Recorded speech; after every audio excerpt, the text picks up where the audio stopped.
All right, boys and girls, it is 7:47, and wars are coming to an end by the power that is bestowed upon YSP. The W in WYSP is war. Yes. But then the Y is why.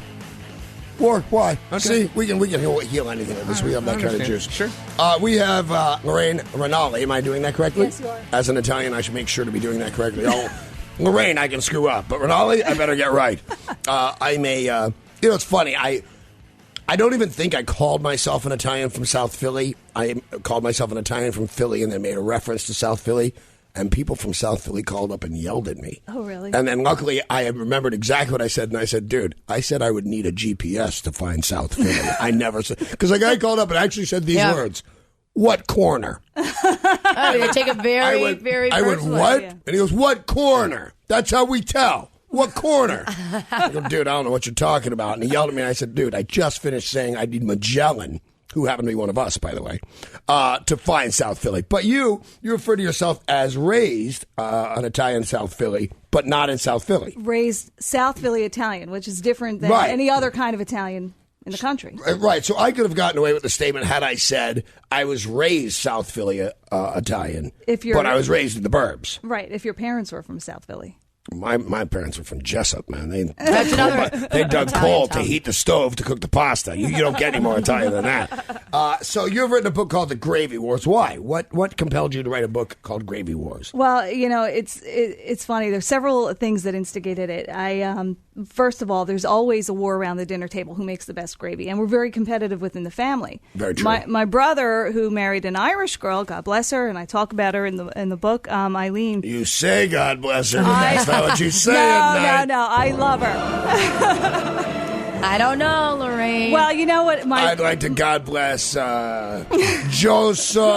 and Rubino and that Mick chick that comes to dinner. I'd like to God bless her, too. What the hell am I going to do? Every family dinner, my brother will get us all torqued, and he'll say, oh, Eileen makes the best gravy. Well, my mother, my sister, we just get agita because we know that can't be. It just can't be. Does anybody just ever know that expression? Yeah, They understand. Okay. That's a Philly thing. Like, we're the only people on our block in L.A. that knew agita. There's a lot of Philly things, and I started thinking of all the idiosyncrasies. I wanted to do a project that was my own, and it was Christmas Eve 2005, and I had some serious agita. Everybody's packing in the house. I'm not ready. I do my pseudo 7-fish dinner. It's not quite 7-fish. It's whatever I feel like at the moment. Good. Plus a lot of other stuff. Mm-hmm. And everybody's raving about it. I said, what are you kidding me? This is so basic. This is things I do all the time, but everybody loves it. And I always have an open house on Christmas Eve. So that year I said, you know what, I have to write a book. There's just too many funny things that go on in our home between the cooking and then the arguing about who makes the best this or that. There is, aside from the fact that we do it on Christmas Eve, which strikes some people as funny, I don't know, I think my father got it from his grandfather, who might have gotten it from his father. It must be at least 100 years old. We have homemade ravioli on Christmas Eve, every Christmas Eve as long as I can remember.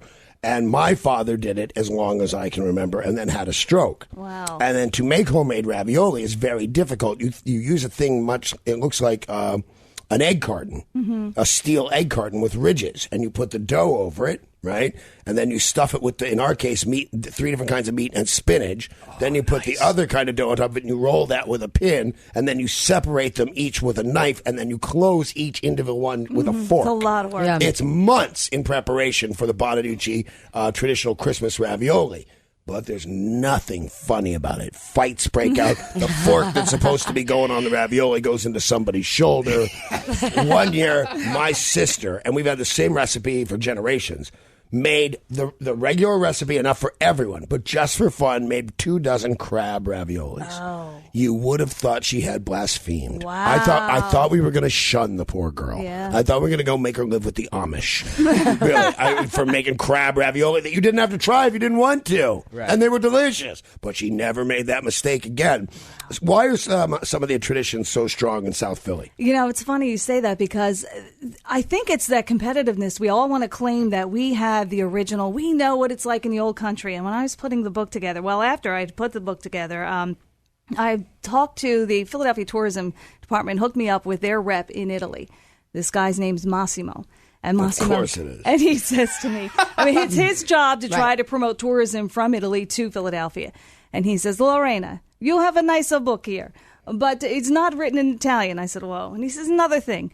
You guys over there in the States, you hold on to this tradition. We've grown. We've moved past you. Which is so funny because That's you so would funny. think they were the ones that wanted to keep the tradition. Exactly. But, I've been to Italy twice for long periods of time. My father lived in Rome for a year, and so I love Italy. Right. I go quite often. And the one thing I've noticed with here, and of course, Italians in America as well as South Philly, is the way you serve food is much different. Oh, that's what I hear. And the way it's just the whole process is quite different. But you talked about gravy. Why do you say gravy? Because I know Danny has an issue with it. I do. It's not that I have a big issue. My brother was married in Italy. I stayed in Italy for quite a while with my brother who got married there. And the things I really noticed was the chicks weren't as hot as they were supposed to be, but the guys were really handsome. Oh, the guys are I thought that was you're always hearing about the olive-skinned Italian beauty. They don't mention she's about 425. The guys are like studs, They dude. are. And you know what they do that I like, Italian guys? When a hot chick walks by, they have no shame. They applaud. They do this. And they sometimes walk her down the street applauding. I worked my whole life for that. Apparently, all I had to do is be born hot and in Italy. And I could have saved all this agita. Now, but the thing I do, by the way, we're talking with Lorraine Ranalli. She wrote a book called Gravy Wars. I think sauce when I think pasta. I actually had them print up. It's just a local restaurant. It's an Italian restaurant, but it's not like the South Philly Italian restaurant. It's a very nice sit-down, classy bar kind of place, but it's right on my walk home, and I eat there a lot. And I had Metro print up their menu because there's only one pasta dish that I can think of offhand that I would say uses gravy instead of sauce. And I'm not even sure if I'm pronouncing it correct. It's hand-cut parpadelli. Okay. And it's a really thick noodle, almost an inch wide. like a ribbon And, pasta. yes, but and also 10 inches long. If you Right. don't cut this thing, you're going to have a mouthful with just one noodle. And the sauce on that is brown. It would look like gravy. Like a marsala sauce. And it's delicious. That sauce. Any other pasta comes with any other color but red, I'm going to say somebody screwed this up in the kitchen. Can you get me some red sauce? What's the difference between sauce and gravy? Well, there's different theories there, again, depending on what neighborhood you grew up in. Now, in Italy... What corner? Exactly. What corner do you serve gravy? I was speaking to a group 2 years ago, Sons of Italy, and I was talking about who makes the best gravy. I was sure she was going to say sons of bitches, didn't you? I was talking to this group, these sons of bitches. They're giving me this hassle about gravy. We would say someone a bitch. But... Yeah, you would. And a woman from, who grew up in Italy stood up. It's not gravy, it's sugo. You guys have it all wrong. It's ragu. And I'll never say that word in my house. But... Right, but that's because we misunderstand the term ragu. Ragu is a inexpensive sauce, which, by the way, ain't Right. bad, to tell you the truth. To get you through the day, yeah. I swear to God, it's like, it depends on what kind of friends you have. I told you I'm friends with George Maloof. He owns the Sacramento Kings and the Palms Casino. Right. Well, his sister owns a house and is good friends with my ex-wife. And they have a $40,000 Persian carpet. I have a $40 Persian carpet. Not one of my friends could ever tell the difference. So if I opened a bottle of ragu for my friends, not my family, but my friends, they would never know the difference and think I spent all day over a hot Oh, really? stove. Yeah. Right. Nobody but real Italians can tell the difference, really. Some of the sauces, Paul Newman makes a great sauce, and he's not even a guinea. What is he doing making pasta? makes good salsa. But really... And he's not Mexican either. This guy is the most confused guy ever. Thank God he didn't even give the money to the right charities. He was just very confused. And then he'd swallow it down with lemonade. Could you think of a worse after drink? I think I'll have some spinach ravioli with some good gravy and a nice chug of my own lemonade and salad dressing. Paul was a very confused man towards the end. But you ask what the difference is. Is it a color? Is it a texture? No. If you call it gravy, it's any tomato sauce is gravy. Anything, any sauce is maybe a cream sauce, a cheese sauce. A red sauce, sure. Yeah, and Okay. what you put on roast beef is brown gravy. That's the distinction. So brown gravy versus just the word gravy. Exactly. Okay. Now, you'll find some non-Italians in South Philly distinguished by saying red gravy and brown gravy. And then you know right away they're not Italian. Give me some dishes that, because I boy. can run off. Well, I'm not going to put you on the spot or anything. No, this should be fairly easy. What kind of pasta is better with brown gravy than red sauce? There's no pasta that you'd put in brown gravy. Oh, okay. Well, that's where I'm missing Well, the you're point. thinking brown gravy for like mashed potatoes. That's what she's distinguishing between. What kind of pasta do you serve with men? What are you trying to starch your clothes from the inside? That's what she's saying. Is you would never do that. You would never do that. All right. So where does brown gravy come in at all? I'm not. It comes in with your Monday night meatloaf. It doesn't come into play with the Italian dish. Yeah, as far as Italians are concerned, gravy is just red what sauce. You call sauce, we call gravy. Right. Correct. You might call it red gravy. No! Somebody in this room's high. Odds are it's me, but I'm going to stick this out anyway.